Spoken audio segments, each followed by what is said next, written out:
Good evening.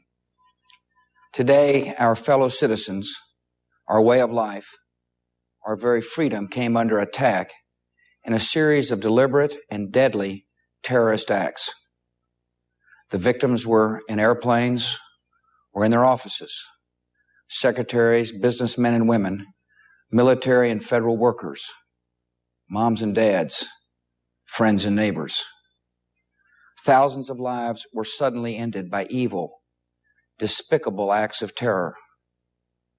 The pictures of airplanes flying into buildings, fires burning, huge structures collapsing, have filled us with disbelief, terrible sadness, and a quiet, unyielding anger. These acts of mass murder were intended to frighten our nation into chaos and retreat. But they have failed. Our country is strong. A great people has been moved to defend a great nation. Terrorist attacks can shake the foundations of our biggest buildings, but they cannot touch the foundation of America. These acts shattered steel, but they cannot dent the steel of American resolve. America was targeted for attack because we're the brightest beacon for freedom and opportunity in the world, and no one will keep that light from shining.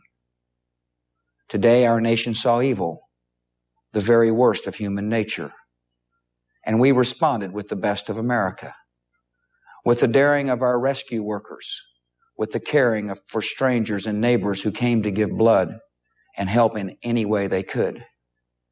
Immediately following the first attack, I implemented our government's emergency response plans. Our military is powerful, and it's prepared.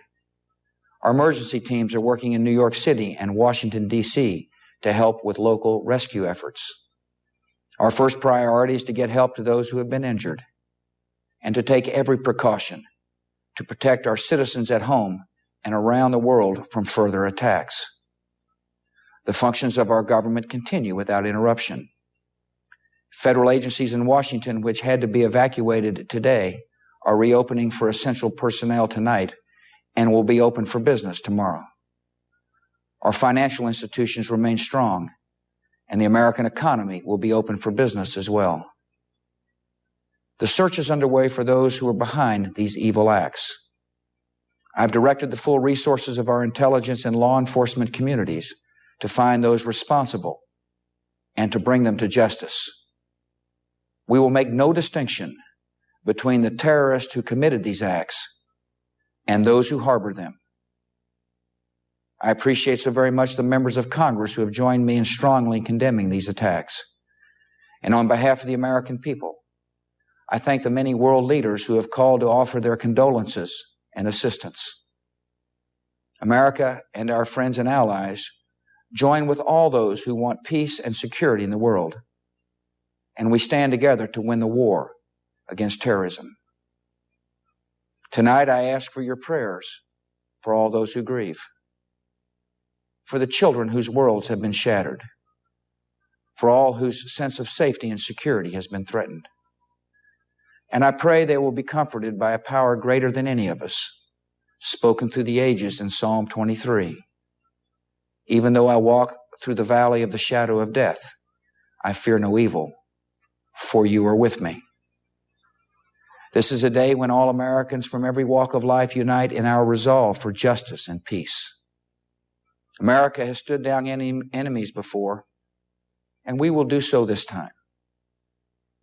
None of us will ever forget this day, yet we go forward to defend freedom and all that is good and just in our world.